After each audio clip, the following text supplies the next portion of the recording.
Namaskar all. So, sir, we can start, sir. Thank you. Thank you.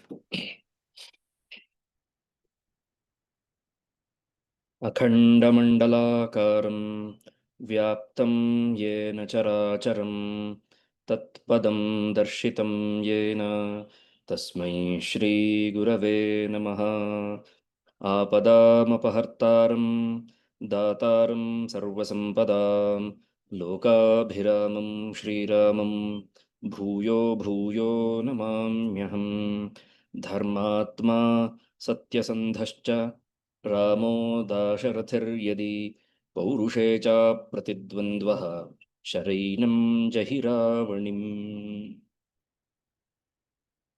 Welcome back, everybody, or should I say welcome, everybody, because this is the first time I'm getting to see all of you. I didn't even know whether you are actual people or AI bots until now. just the cheeky comment, taking all the um, as soon as possible. I just want to take away all the cheeky comments in the initial stages so that the path is quite clear to go ahead. So welcome everybody to understanding of Ramayana in perspective of Ishvara to Swara. It's a it's a great journey that we have covered so far, I believe, because we are almost on the halfway mark of the great attributes of Rama. And in the previous session, if I'm not wrong, if my memory serves right, uh, we discussed about Sarva Bhuteshu Kohitaha, conceptual understanding of Sarva Bhuteshu Kohitaha, but we haven't seen the practical aspect of it, how this particular guna existed in Rama and how he displayed, how he exercised this guna. And is it possible for us to take any notes from Rama's display of Sarva Bhuta Hitakarakaha? So that is the whole idea. That the gist is that we need to put this into practice. Sarva Bhuta Hitakarakam. And before that, I just want to run you through the trouble that usually scholars or those who take Ramayana studies seriously, the kind of concepts and misrepresentations or maybe various interpretations that one has to go through before arriving at a conclusion. So you can't come to conclusion by claiming that I am a Rama Bhakta, this is what I'm going to believe. That is that is cute kind of moment. When you are into a scholarly pursuit of Ramayana, or when you want to understand Ramayana in the way that Valmiki intended people to understand, you see Valmiki's Rama and you see the way we have perceived Rama. Totally two different pictures, two different people, it almost seems, isn't it? Because Valmiki perceived Rama as a complete man. He saw him at every single stage. We are looking that he had already, without a person, he had the idea, he had a blueprint. He knew what to expect in a man. He exactly knew what all qualities makes a man perfect. He didn't have an example for that, but he knew what makes things perfect. He had all the ingredients for perfection, but he didn't have a finished product in front of him. So when we take a look at Rama from Valmiki's perspective, it's like he knows exactly what all components go into making a man perfect. So one of those points is Sarvabhuta Hitakaraka. And when we have to understand Sarvabhuteshu Hitaha, obviously the question is because there will be such kind of arguments as well. The two commentaries that I'm going to present in front of you, which kind of showcase a conflicting thought or a different perspectives, so to speak. And it's very interesting to know both of them. The first one is Ramayana Tilaka. That's the first commentary from which I'm going to read. It is again written by a person named Rama. His name was also Rama, fortunately or unfortunately. So just to confuse, unfortunately, in the sense because it can be confusing. It can be confusing. Therefore, that is Rama's Ramayana Tilakam. And the second one is Ramayana Shiromani of Shiva Sahaya. And these two commentaries, they kind of go against one another's one another's views. So that's why I thought that it is interesting to begin. And how are we supposed to take a look at this concept of hita before we dig deeper into the story, the episodes from Ramayana, to observe how exactly Rama displayed these qualities? We want to know this. So first and foremost, Tilakakara, he writes that Sarva Bhuteshu Madhye Kafpuman Hitaha. So he takes it in a view that who is the Hitakaraka amongst all the creatures. This is the beauty of Sanskrit language. They have interpreted the same vibhakti in two different ways. Sarvabhuteshu is Saptami Vibhakti Bahuvachanam, if you understand it, right? So in Saptami Vibhakti, the Saptami Vibhakti has got three different meanings. It is one is the Ashraya meaning, okay, Aupashleshika as we call it in Shastra, the Aupashleshika Saptami. Second one is Abhivyapaka Saptami. Third one is Vaishayika Saptami. Right? So when we say Sarvabhuteshu Kohitaha, Sarvabhuteshu Madhye Kohitaha, amongst all the creatures, who is more Hitakaraka. This is the meaning that Ramayana Tilakakara has taken, because he has taken the Saptami Vibhakti to mean Abhivyapaka. He has taken all the creatures into the consideration.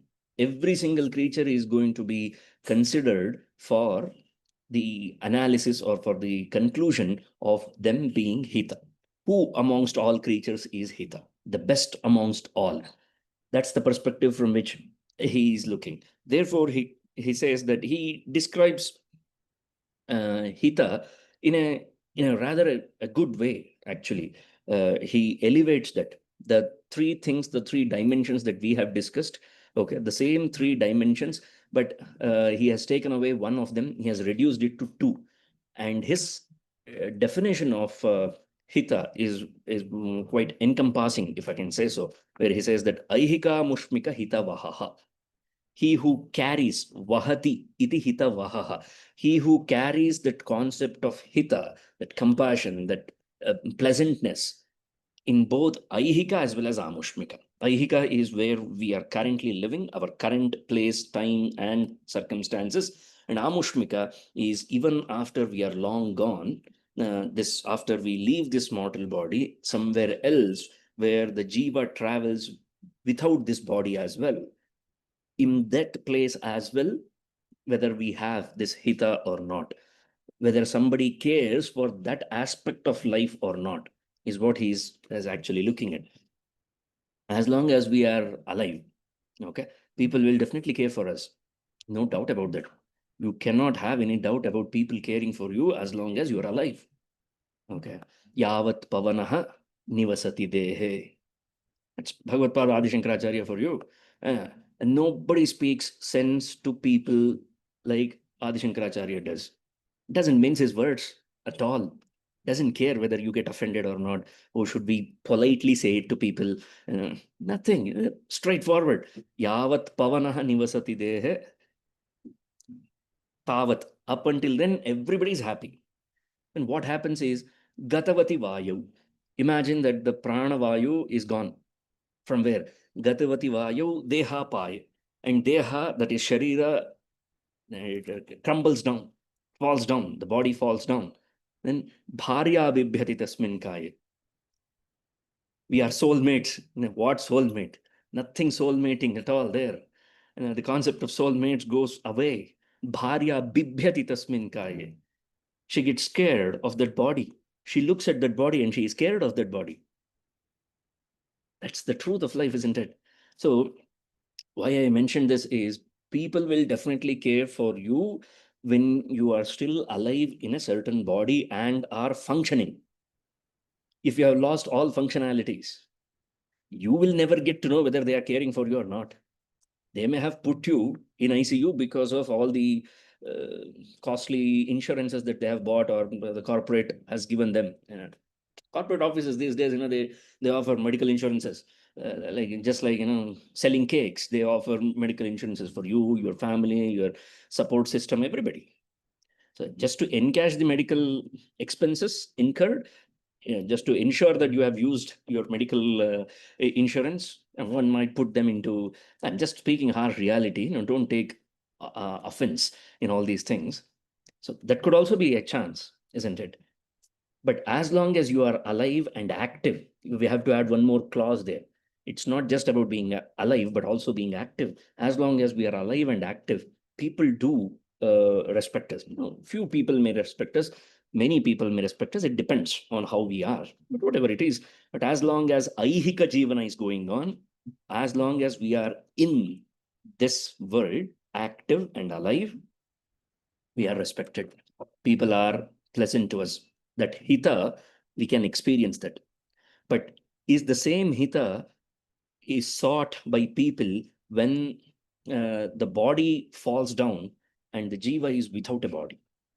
Do we still feel that people will have that kind of pleasantness, that kind of hitakarakatvam, that they feel that we need to do something to them, even if they are not alive in mortal body, even if they are not present in front of us in an active form? Do they still feel the same about the person, about the jiva? That's what counts. That is why the concept of hita is not that easy to understand at all. It's a very innate quality and it requires a lot of depth. It's not something which is on a surface level. It is not at all on a surface level. It is quite deep. That's why his description, it actually covers the three dimensions that we spoke about. Just to quickly jog your memory, we talked about Atma Hita, Deva Hita, and Loka Hita, isn't it? He who is for the world, Lokahita, he who is for the bridge between us and the higher goal, that is the Devatas, the Devata Prapancha. Devan bhavayatanena te deva bhavayantuvaha parasparam bhavayantaha shreyaf paramavapsyatha. That is why Devahita has been added. Otherwise, what happens is we should not forget that under what roof are we trying to read Ramayana? Or why are we trying to read Ramayana?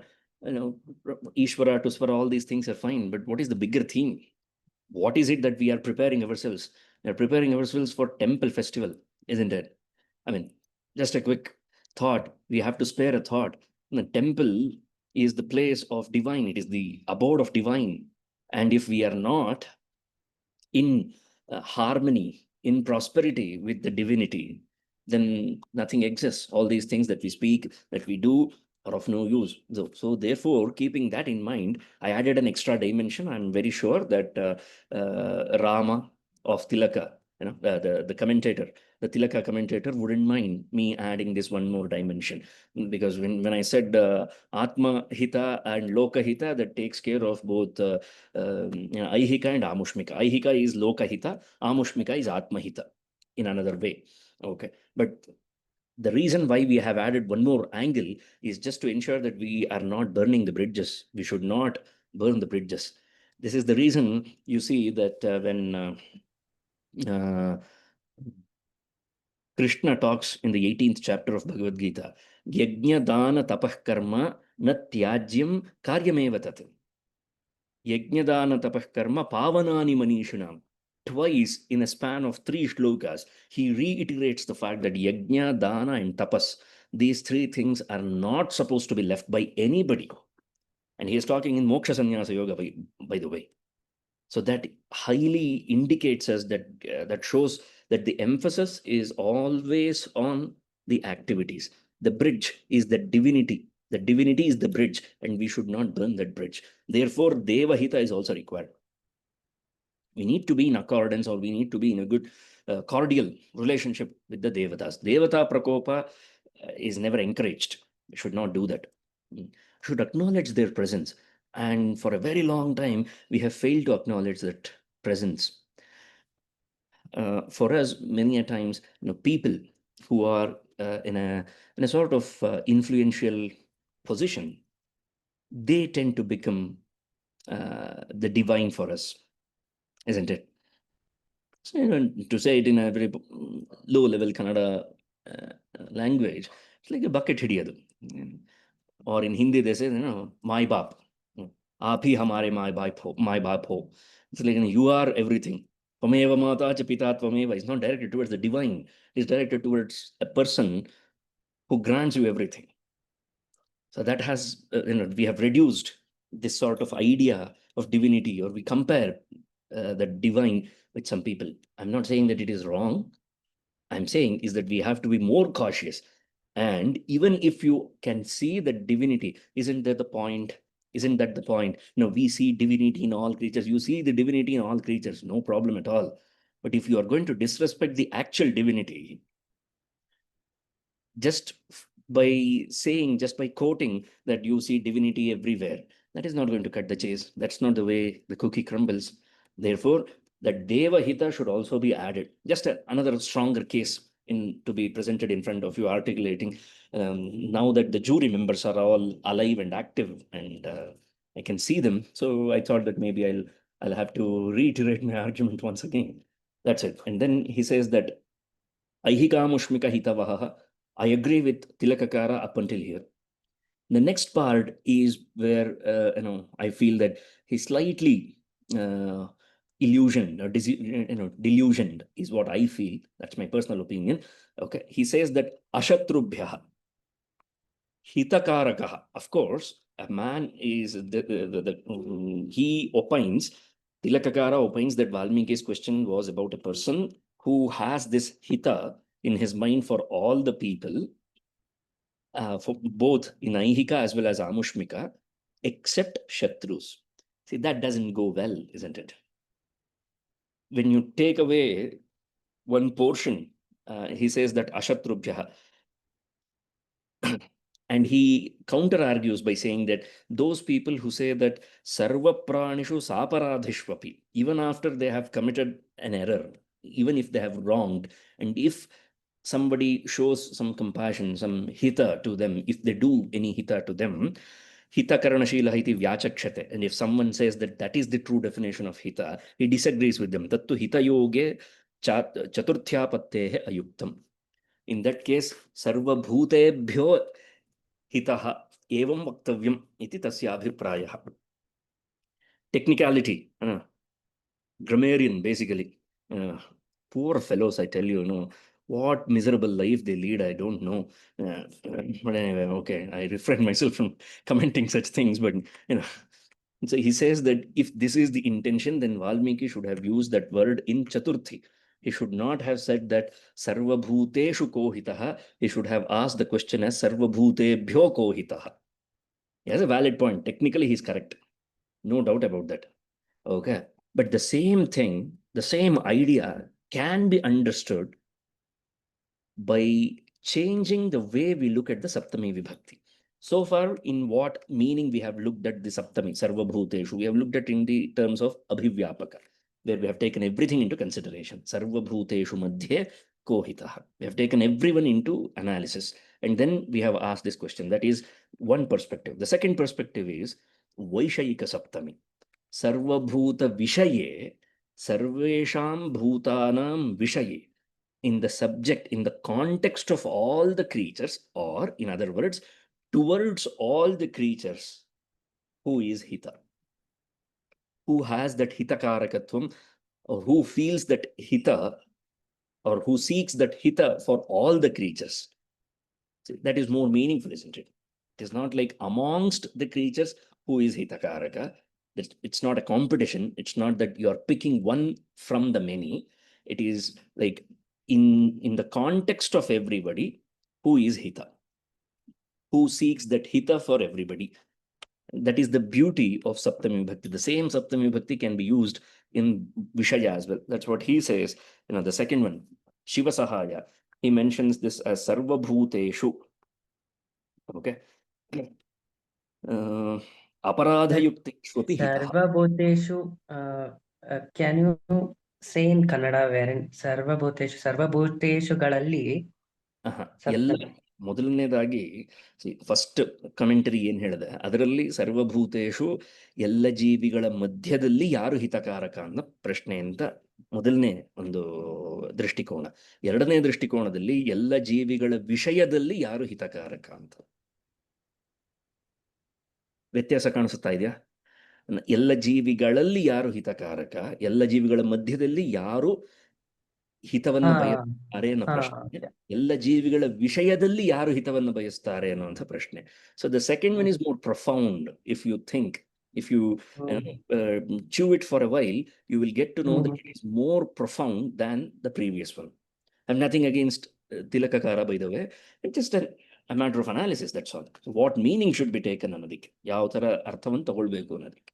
All right. Okay, got it. Yeah, right. So he very clearly mentions that sarva bhuteshu aparadha yukteshu api hitah priyakarta. Aparadha yukteshu api, those who have wronged him. Don't you think Sugriva wronged him? Now we will, dig right away into Rama's life. Don't you think Sugriva wronged Rama?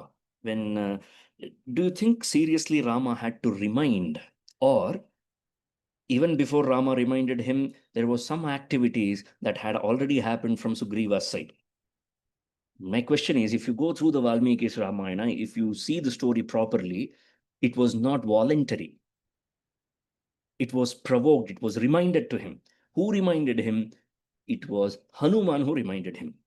Boss, you have forgotten. Okay.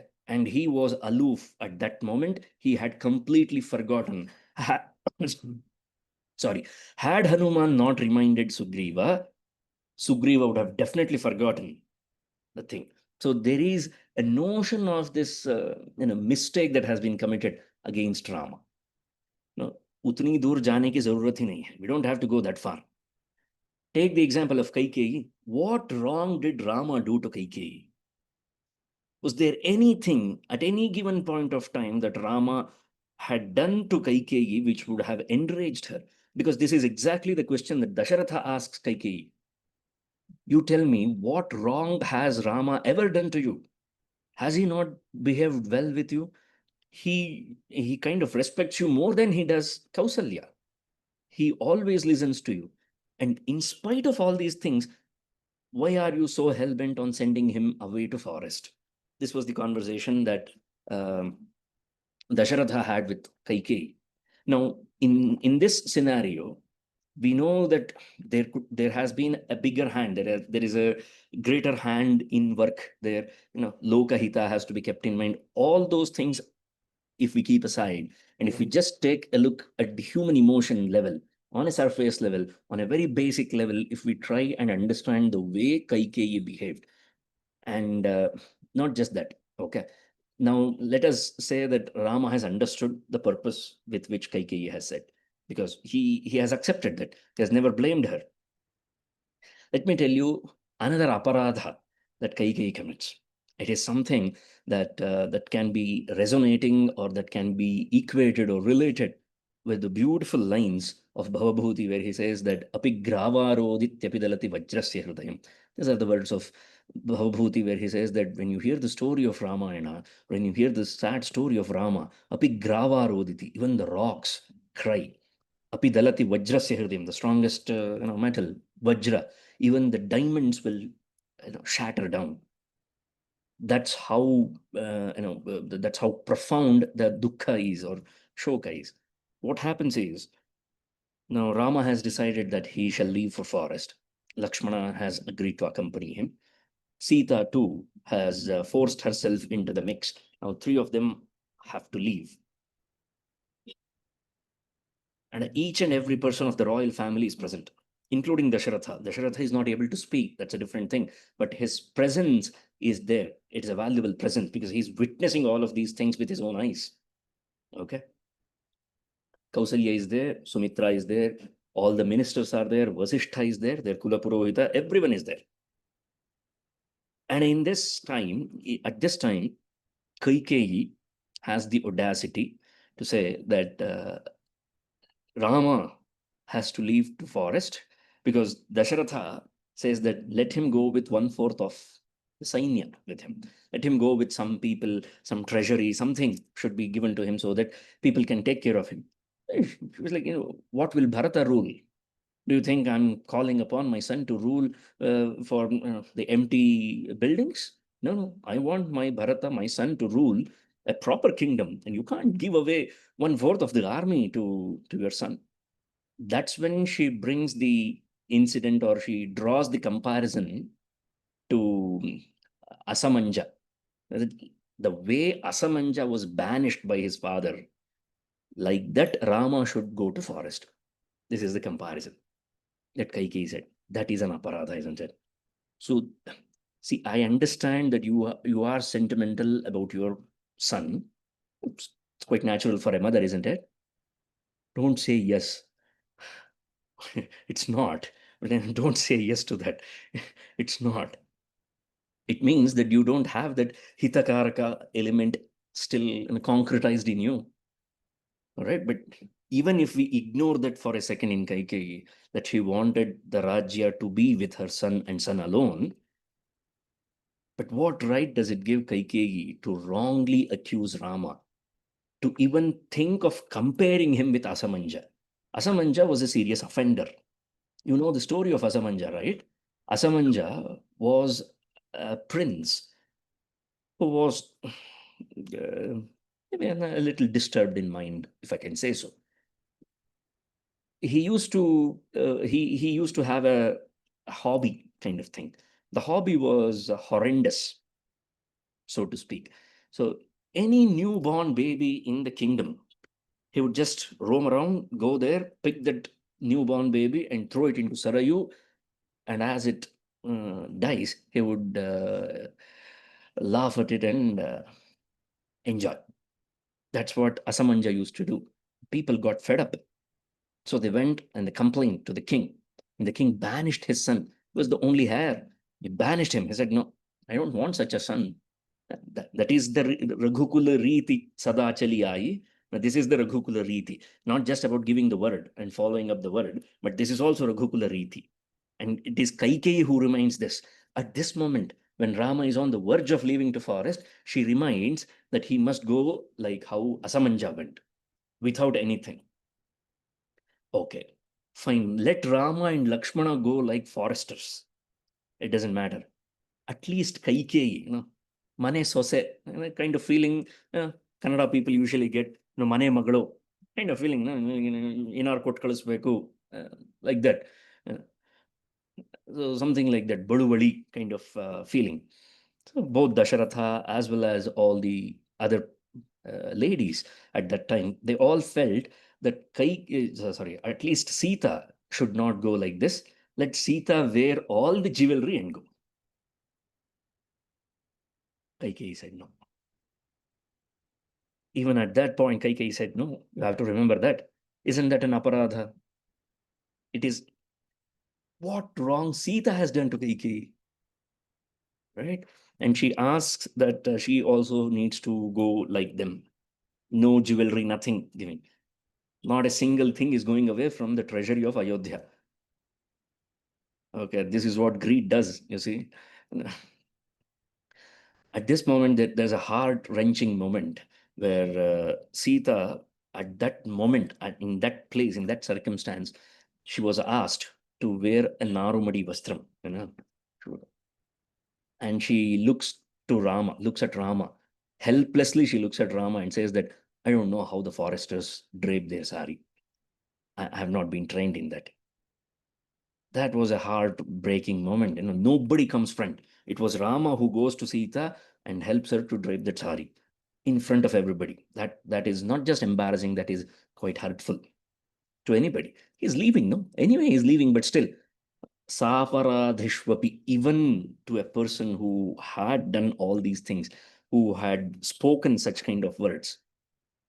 We are like, interestingly, a few days ago, I was talking about Kshama, and people have their own idea about Kshama Guna. Like, we should not, lest we forget. You remember that line, that famous line, lest we forget. So something similar to that, we can forgive, but forget never. We should never forget, that kind of a notion. So similarly here as well, Rama could have chosen this path where he also could have claimed that I shall never forgive or forget what Kaikeyi did. He never did that, isn't it? And when Bharata when they meet up, when Bharata tries to speak ill of Kaikeyi, Rama prompts him, no. Are you treating your mother well? Is one of the questions that Rama asks Bharata. Are you still looking at her with dosha yukta drishtikona? Your perspective about your mother should not be filled with error. What kind of a man does that? He who is sarvabhuta hitakaraka. He who seeks that hita for all the creatures is the only one who can look at people or look at things, look at different situations and circumstances in this manner. Not everybody can do this. Not everybody can pull this off. They may try to pull off some other adventurous things from Rama's life, but not this one. Nobody can imitate him in this regard because it requires that depth. It requires the depth of, I think I equated Kritagnyata and Hita. Only when we have the gratitude towards the bigger things, towards the greater things, towards the invisible things, that's when we will always seek that hita for all the creatures. That's one fine example from Rama's life, where he has, even on those who have committed errors to him, or those who have kind of been very bad with him, he has remained quite generous towards them. And generous in the sense, he never sought that, ayo nin mane kayoga, ayo nin mane halagoga. No, you never hear such kind of words from Rama's mouth. Do you think? Yeah. Never, never, ever at all. That is a great testimony to the fact sarva bhuteshu kohitaha. And he inquires about Kaikeyi's well-being. That's another example of sarva bhuteshu hitaha.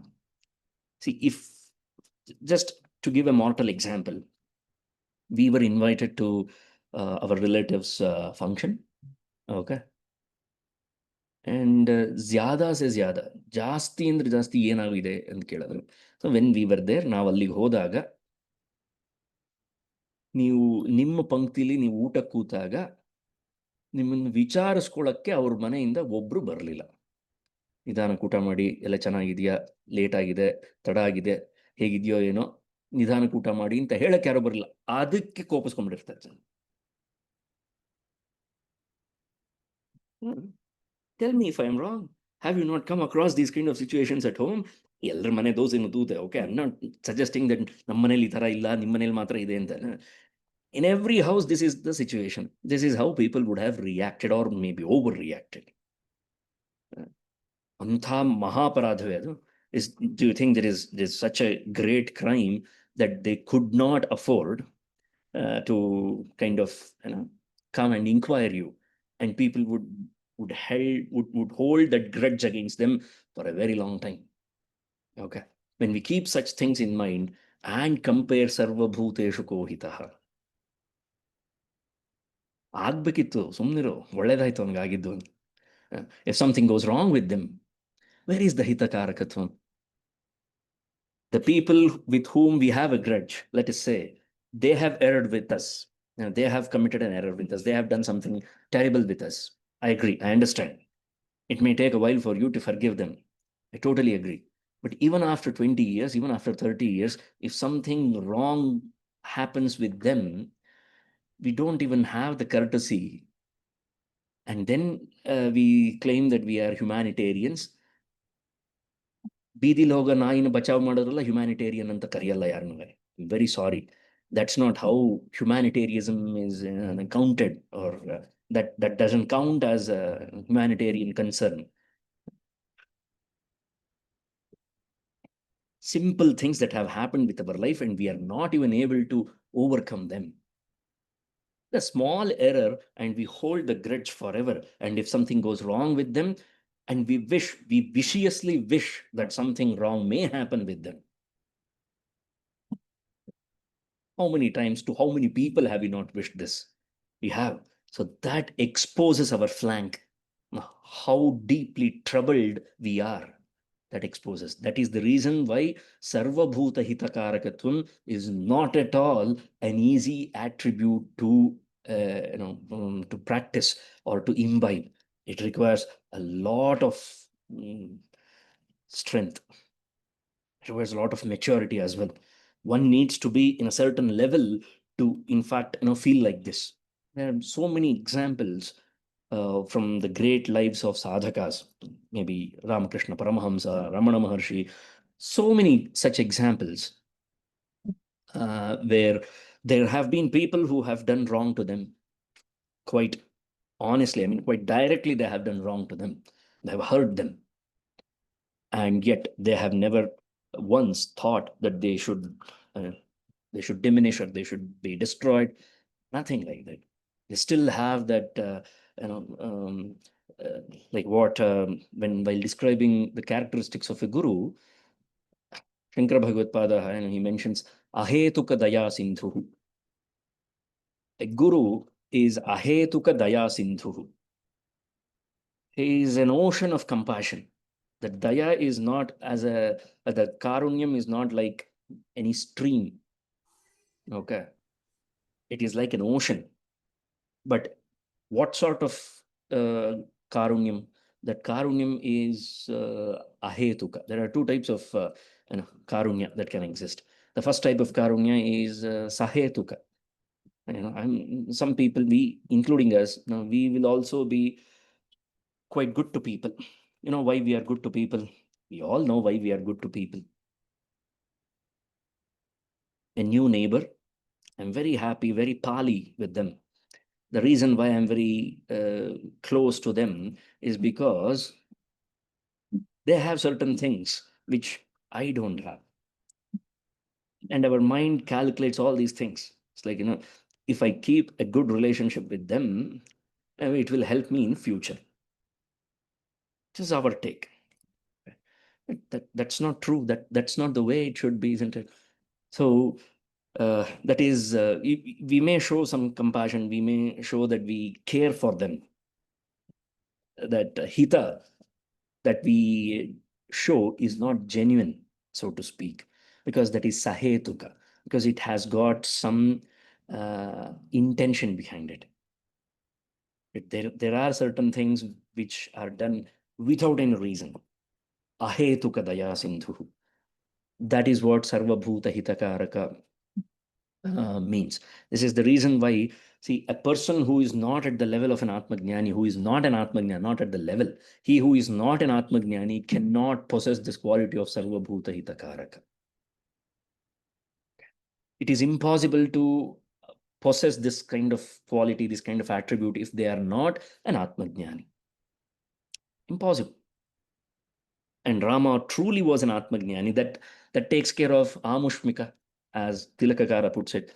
Let me close that chapter. And if we have to think that Atmahitatvam, that Atmahita is there, he is not forfeiting his welfare. He is not forgetting his own welfare. But at the same time, those who have not forfeited themselves, those who have not forgotten what is the hita for themselves, are the only ones who can remain or who can practice deva hita as well as loka hita. The loka hita that we practice is a show of it, that's all. An Atmajnani can truly care about the world, isn't it? All the acharyas, we take that famous example of Ramanujacharya, standing at the top of the hill and generously giving that mantropadesha to all. Why would anybody do that? If they did not have that kind of hita in their mind for the entire globe, for the entire humanity, they would not do that. And Rama has done that.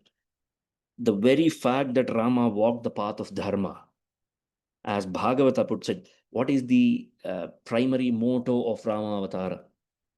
It says in one line, Martyavatarastviha Martya Shikshanam.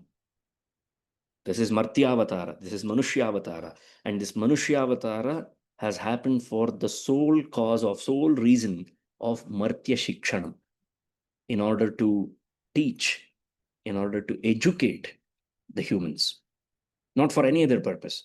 Ravana Samhara is a byproduct. But the main thing of Ramavatara, or the very appearance of Bhagavan in the form of Rama, is to teach us human beings. The very fact that Ramavatara's Mula Uddesha or Paramoddesha is Martya Shikshana, do you think a Shikshaka can be Ahitakari? Nowadays they can be, but generally speaking, without keeping the welfare of students in mind, do you think anybody can be a teacher? Nowadays they can. You have to just dial back a bit. Why would anybody teach? Why should they teach is my question. Now, we have taken teachers for granted, isn't it? You go to somebody who is knowledgeable and you ask them, you almost feel as if they are obliged to reply. No, they are not. You don't have any card that says that we are entitled for an answer. We are not entitled for anything. But we have taken it for granted. But they do answer, isn't it?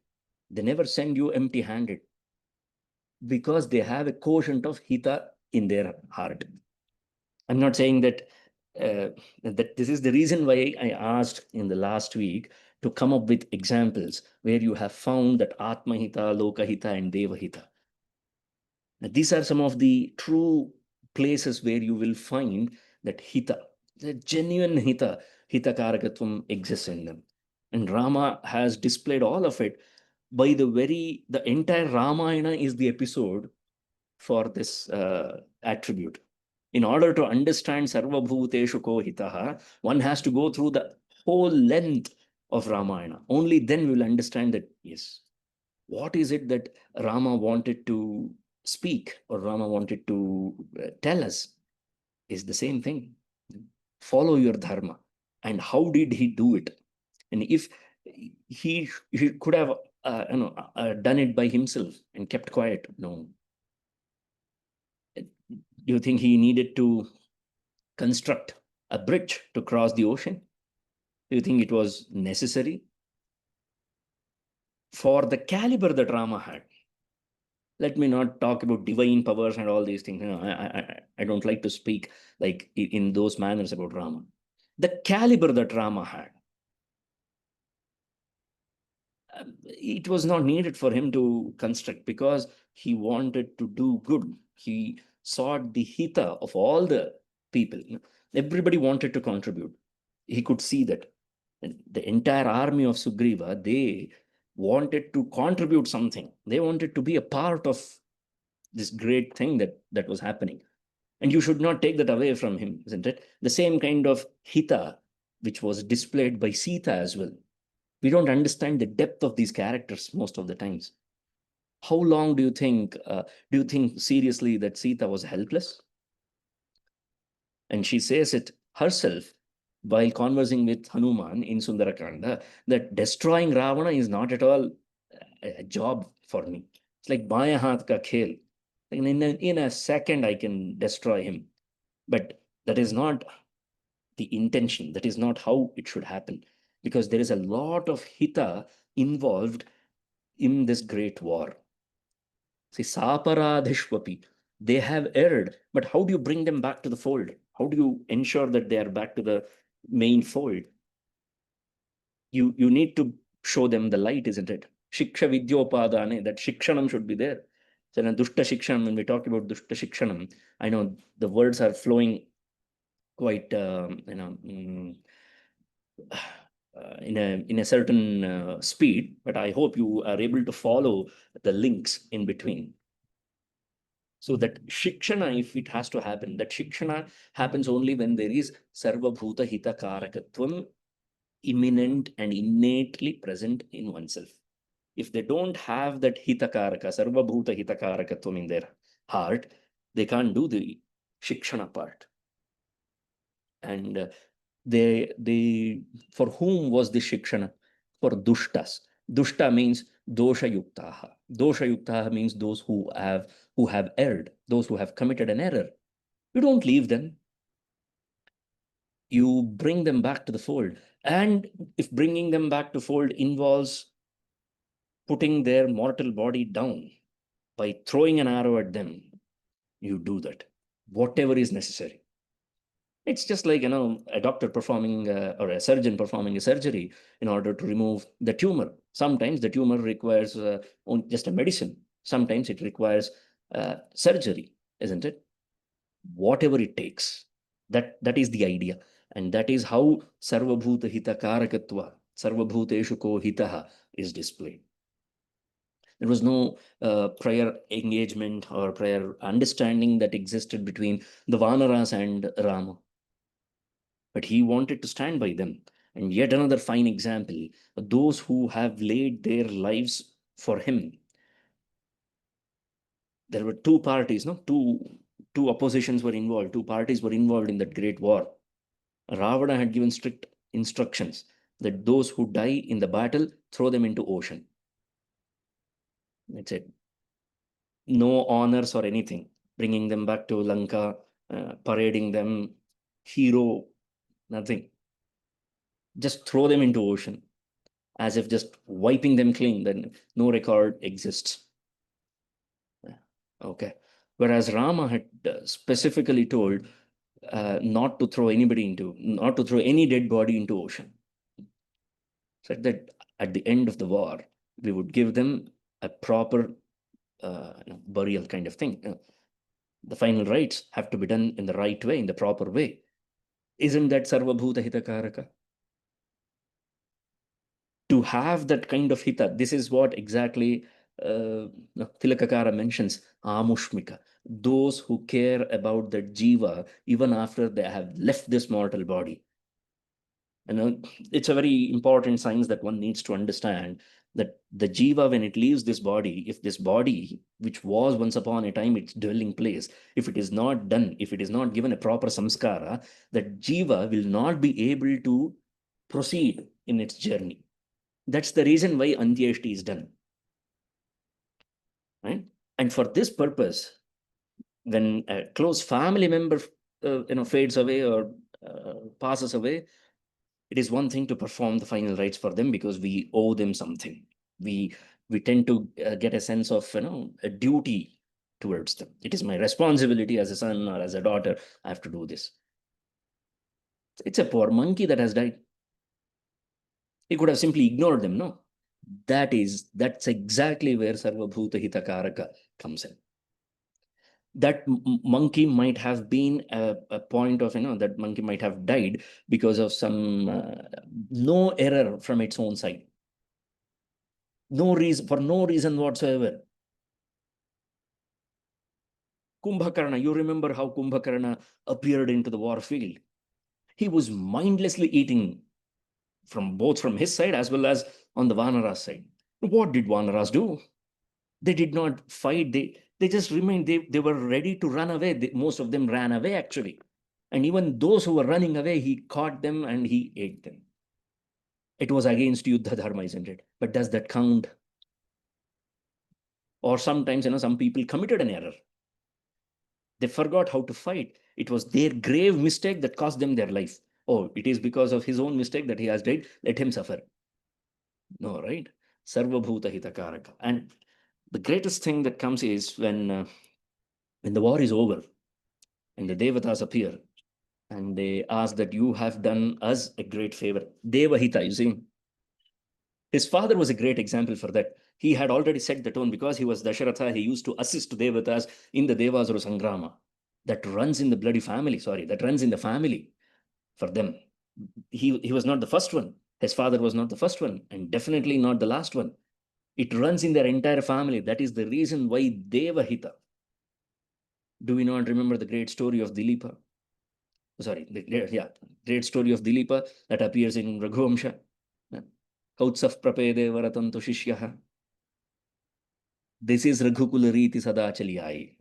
Not just about, Pranajay par Vachana na jai. That is one thing that has been highlighted, but there are many other things that have always been followed in that family. This is the reason why, look at the positioning of the questions, positioning of the attributes by Valmiki. The first thing was Kulachara. He talks Charitrena Chako Yuktaha, followed by Sarvabhuteshu Kohitaha. Because you need to have that example set to you, passed on to you by your ancestors. That Sarvabhuta Hitakarakatvam should be passed on by the ancestors. It's not that it is just going to be taken up by me as a passion. I'm a passionate photographer, like that, and I'm a passionate Hitakaraka. No, it runs in the family. It has to be passed on. There needs to be an example set for it. And when the Devatas appear and they tell Rama that you have done us a great favor by eliminating Ravana and his terrorist group. Okay. Nothing wrong in calling them as terrorists, isn't it? Why do we have to hold them back? Right. So Ravana and his terrorists were eliminated. So obviously Devatas would be glad. And when they expressed it, they said that we are very happy. We want to grant you a favor. Okay. What favor do you need? He could have asked anything for himself. What did Rama ask? All those who have died for this great cause, make them come back to life again. Yeah. If this is not lokahita, if this is not sarvabhuteshu kohitaha, because he cares for them, he knows that they have died not because of their error. Their ayusha is not over yet. They have laid down their life for the sake of dharma, for the sake of someone else, not someone else, for the sake of dharma, actually. So they need to be redeemed, and he redeemed their life. That is an excellent example of Sarva Bhuteshu Kohitaha. And I need not even mention about Jatayu, because we have used the episode of Jatayu in the previous attributes. That's why I did not want to repeat it. But isn't that a great example? The one who could not even get to do the samskara for his own father, he performed the samskara for Jatayu. What was the need? What was the necessity? Okay, the bird conveyed its message, it died. Let other animals take care of it. Let's move on. No. So you have to say that there is no attachment involved here. But look at the hitakarakatvam. This is the brilliance of our dharma, of our samskriti. They don't preach us that you need to get attached. Where is the attachment point here? If you get attached with all these things, then that's a different story. That means that you need more precision or more polishing. This is why in Vishnu Shatpadi also, I think I started the previous session by quoting this particular shloka from Vishnu Shatpadi. Bhutadayam vistaraya. And this Bhutadaya vistara, isn't it? So caring for the entire creation. And if not in this land, where else will you get the concept of Vasudhaiva Kutumbakam? So that Vasudhaiva Kutumbakam, Udara Charitanantu Vasudhaiva Kutumbakam. Ayam Nijaf Paro Veti Ganana Laghu Chetasam. Sand Manassiroru anta. Laghu Chetas means, Sand Manassu. Bahala Santana ಅವ್ರಿಗೆ ಅಂತ. That small-hearted people, feeble-hearted people, they are like, they are mine, they are not ours. Ganana Laghu Chetasam, but Udara Charitanam Vasudhaiva Kutumbakam. That concept of Vasudhaiva Kutumbakam is what makes Sarvabhuteshu Kohita. And Rama has lived an exemplary life which displays the Sarvabhuteshu Kohita part. I mean, there is nothing that we can take away from Rama when it comes to Sarvabhuta Hitatva. Because he has been bang on, he has been spot on. Wherever it mattered, whenever it mattered, whether people acknowledged it or not, whether people asked for it or not. When people have asked for it, he has done it. Did he not take up the onus of defeating the Rakshasas, the terrorists who were terrorizing the rishis in Dandakaranya upon himself? Even though he did not have any direct, enmity or rivalry with those Rakshasas, but he did take up for others. That displays Sarvabhuta Hitakarakatvam. Who will risk their life? You tell me. He's walking with his wife. He knows that this is a dangerous place. And they have a conversation. Rama and Lakshmana have a small conversation where this is hinted. Where Lakshmana says that you know that you have taken up a little too risk, isn't it? Because this place, this Dandakaranya, these are the words. I know I'm translating it in English and telling you. Lakshmana says that this entire jungle is infested by the Rakshasas. So we are always in danger. And now that you have assured the rishis that you will take care of their problems, our troubles have multiplied. We need to be on high alert. This is the conversation that happens between the two brothers, displaying not just Kshatra Dharma, but also the Kshatra Dharma cannot be displayed just because you go to gym every day. That's not how Kshatra Dharma works. Kshatra Dharma works only when you have Sarva Bhuta Hitakarakatvam in mind. It comes from a deep sense of doing good to great people, to great amount of people, or doing good to one thing that which will protect everything else. So that's what Dharma Rakshanam is all about, isn't it? Dharma Yodha. Whom do you call as a Dharma Yodha? A person who understands the value of Dharma will only fight for Dharma. A person who understands the value of personal glory can never be a Dharma Yodha. So Sarvabhuta Hitakarakatvam is the fundamental aspect for someone to be a Kshatriya. If they are not Sarvabhuta Hitakaraka, they cannot be a proper Kshatriya. And this is why he is not just a Rama, he is Raja Rama, isn't it? All the Rajnyam api Rama.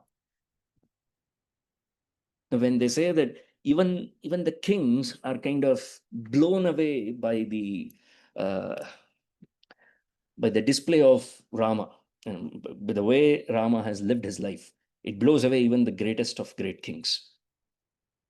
That is there for you. Sarva Bhuteshu Kohitaha. Okay.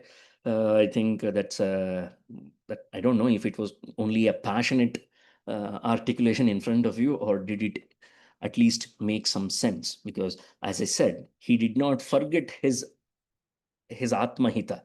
He never once did forget his Atmahita. Nobody needed to remind him. Only once, for the sake of the public, for the readers, Vishwamitra had to remind him. Kausalya Suprajarama Purva Sandhya Pravartate Uttishta Narashardula Kartavyam Daiva Manhikam. Okay. There's a Ramayana shloka. He was reminded, one reminder is sufficient. It was not that he needed that reminder. Again, as I said, it is Loka Shikshana, that's all. That one reminder ran for him throughout his life. Nobody again had to remind him that, no, you are forgetting your Anhika. 30, 40 years ago, the situation in most of the families, I don't like to use the word orthodox, but most of the Bharatiya families, around 60, 70 years ago, if we dial back, the situation was that if you don't do your Anhika, if you don't do your Nitya Karma, you are not going to get food. Now I don't even have to speak what is the situation at every house. You see the drastic change that has happened, and who is responsible for that? So that Atma, we ourselves are responsible for giving up on our own welfare. Because we think that for our welfare, we need to invest somewhere. You have to invest here. You need to know who you are. Because in the very next shloka, Atmavan ko jitakrodha, Dyutiman ko nasuyakaha, he's going to begin that, isn't it? The narration is going to go forward in that manner. So we should not forget that how Valmiki has actually articulated the question. I'm not wrong, you see. Charitrena chako yuktaha sarvabhuteshu kohitaha, and immediately after that there is one pada which completes that shloka, Vidwan kaha kas samarthascha kaschaika priyadarshanaha. Immediately in the next shloka he begins with Atmavan ko jita krodha. That Atmavatvam, that again highlights that without Atmajnanam, there is no essence of life. It is not a life worth living. As Panchatantra puts it in a very sarcastic way. It's very beautifully Panchatantra puts it across. Kakopi jivati chiram. किसके साथ competition करना चाहते हो आप? You want to live longer? The crow outlives all of you. But what does it do? It's a scavenger. Kako bijivati chirancha balincha bhungte. And if human beings also want to do only this much, well done to us, isn't it? It cannot get any more sarcastic than this. I mean, ಇನ್ನೆಷ್ಟು ಮೊಗ್ಚೆಕಾಯಿಂದ ತೆಗೆದು ಹಾಕ್ಬೇಕು ನಮ್ನ ಅಂತ ಗೊತ್ತಿಲ್ಲ. I mean, it cannot get any more direct than this. That lack of Atmajnanam, the lack of an appetite towards Atmajnanam is what has hurt us for all these years. Our disconnect from Atmajnanam, our disconnect from divinity is what has cost us, is what has landed us in this situation. You can do all the fancy things that you have been doing, arts, music, science, knowledge system, pravachanas and books, lectures. You can do hundreds of things. And if you are an anatmagnya, you are an idiot of the highest order. That despite being in and around this knowledge system, you are not able to pick up the fragrance of Atmajnanam.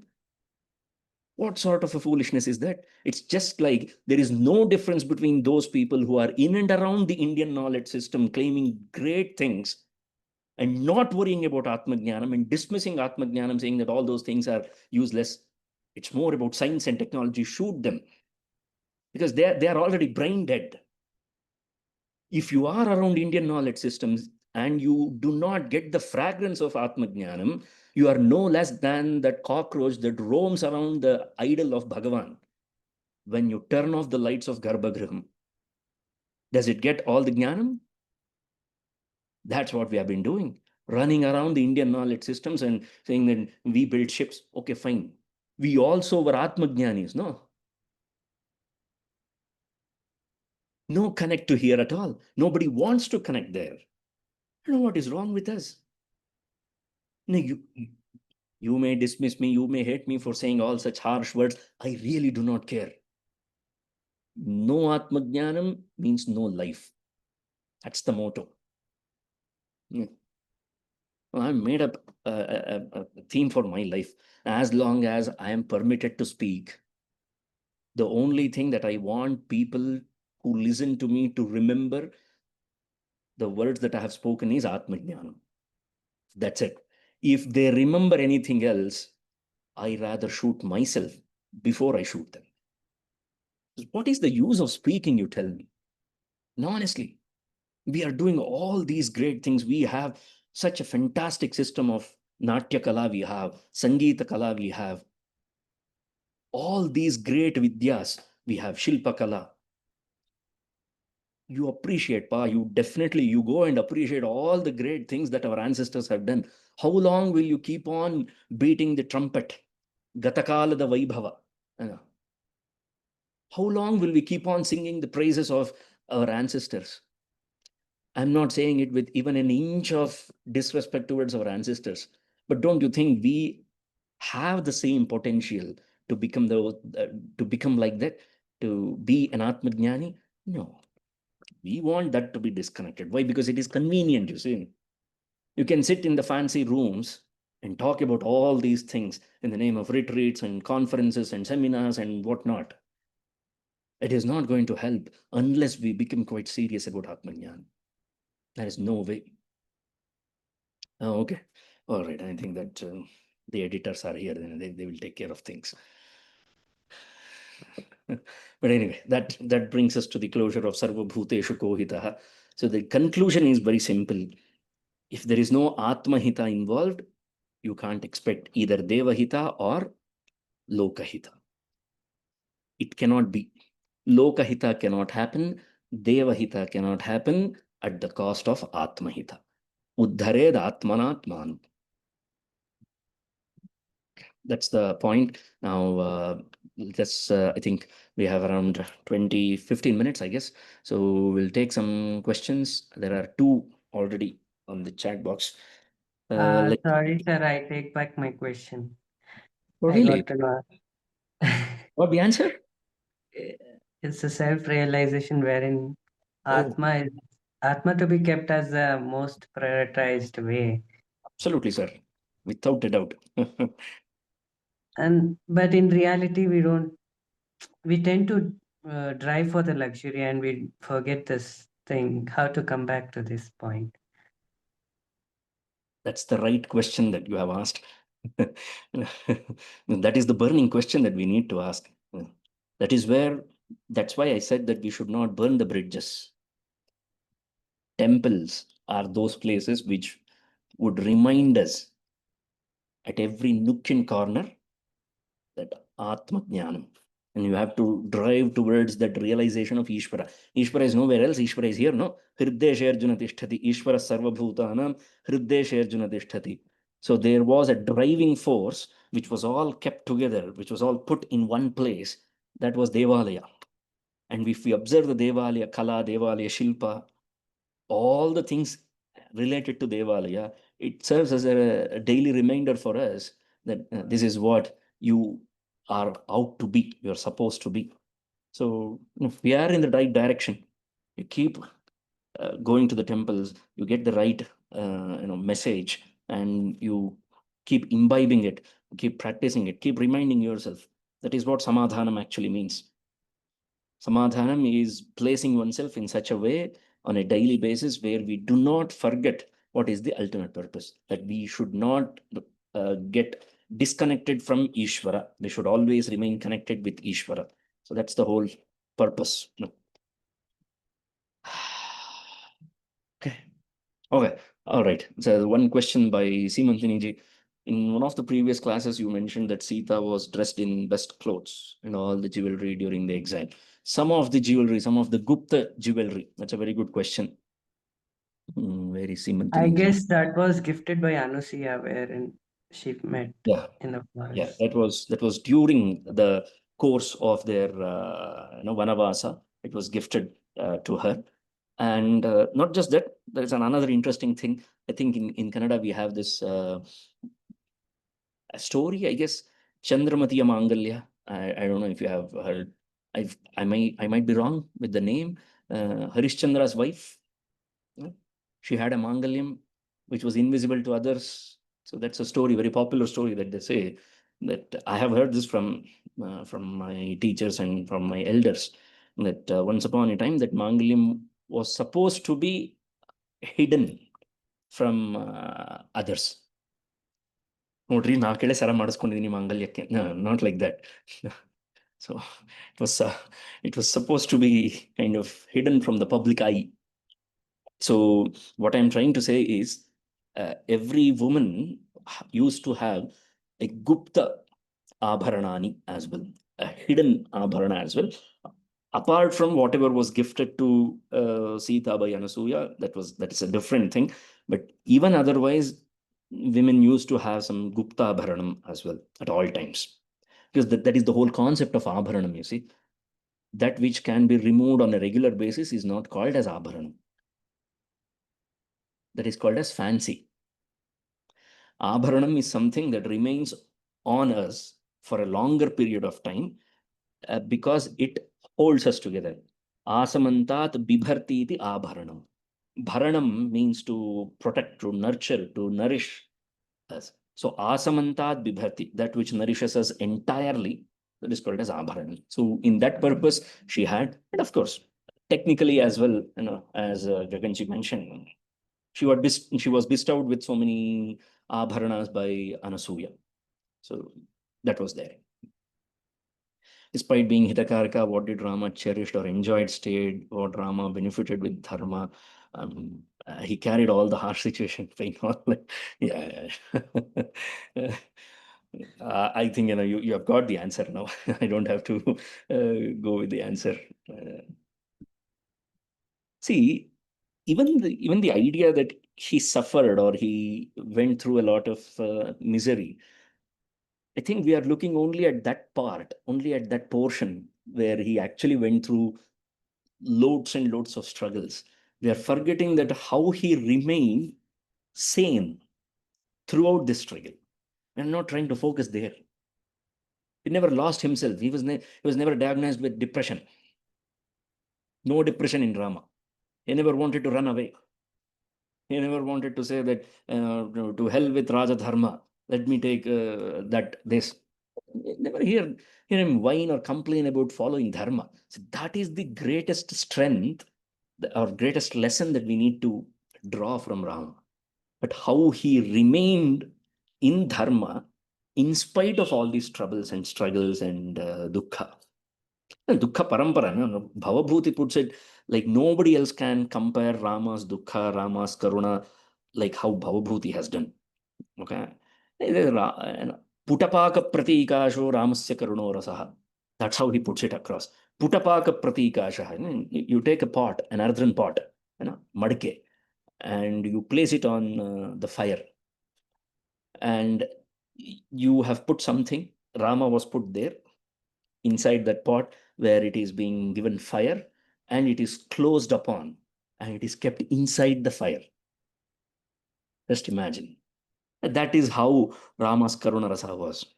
But still, the point to be focused is Dharmatma. There is a reason why I keep chanting that shloka in the beginning of every lecture, especially Iswara to Swara Ramayana series. That is one shloka that I don't stop chanting. There is a reason why Lakshmana, when he met with his greatest challenge, how did he remember Rama? What was the first notion that came to Lakshmana's mind about Rama? The first impression of Rama that Lakshmana had in his mind? Dharmatma. Then Satyasandhascha. And then he was Rama. And then Dasharathi. You see how it has evolved, how it has come down in intensity. Dharma is very intense. So Dharmatma, Satyasandha, and then Rama, Dasharathir and then Paurushecha Apratidvandvaha. That is quite Laukika, isn't it? If he is second to none in terms of his courage, his valor, his strength, his power, then Sharainen Jahiramani. That's a beautiful way of coming down in the sense that Avarohanam is there, no? So many Sangeet Garas are here. Avarohanam, how you gradually come down. And he shows that how to gradually understand Rama. But at the top is what Rama is all about. He is a Dharmatma. That is the point we need to take away when we talk about Rama. And in Kannada, we say a proverb, no? Kashta manushyan barde marak baratta anta. So that's quite indicative of the things. Okay. Oh, can I make a small announcement, sir? Please. This Saturday, I hope you're all coming. I know Gils can't come, he's too far away. But I hope the rest of you will be coming for the program in BNMIT. It's at 10:30 in the morning. Swaras, Samagana, and Shastriya Sangeeta. It's really difficult to get Samavedins, but we have got one Samavedin who will be chanting and explaining. And of course, we have Aditi Prahalad who will be singing and explaining.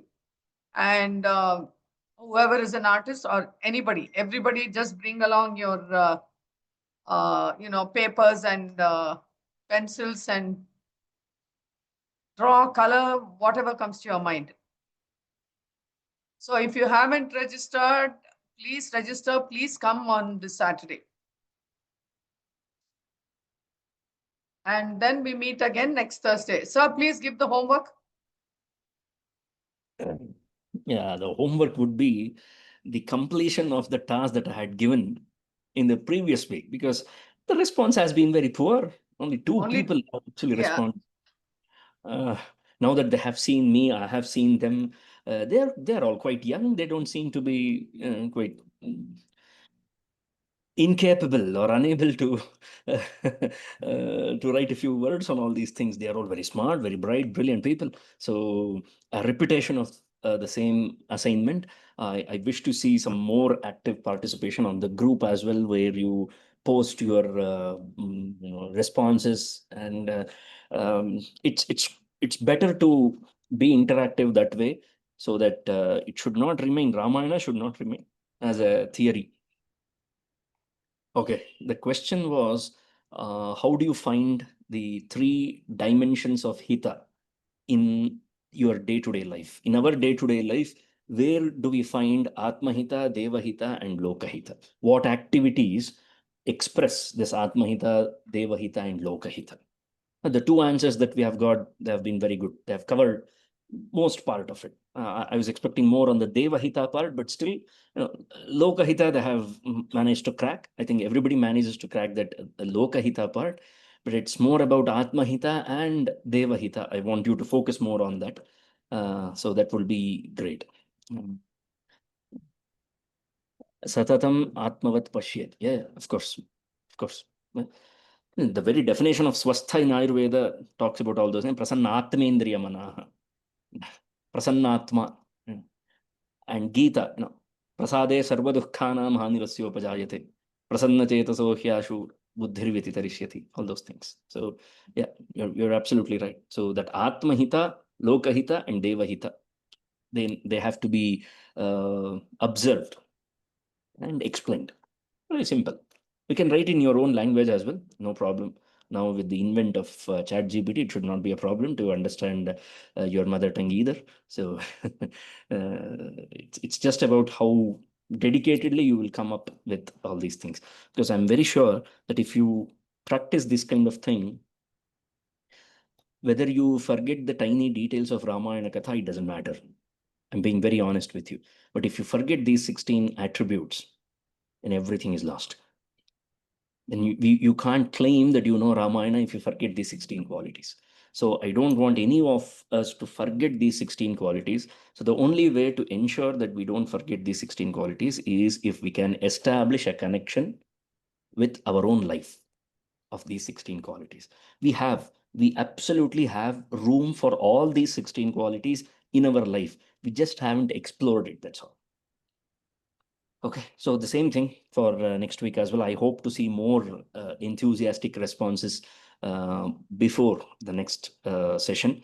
And thank you very much for all those who have turned on their videos. And I hope to see those who have not turned on the videos today. I hope to see them next week as well with a proper video setup and all. I really liked what Vijayalakshmi madam said. You don't see me going up and down 9 minutes. I sit here like an idol. IDOL, not IDLE. I sit here like that, and I see people going in and around. So it was a very good point, and I really appreciate that point. So it shows the commitment from your end as well, and it is highly appreciated.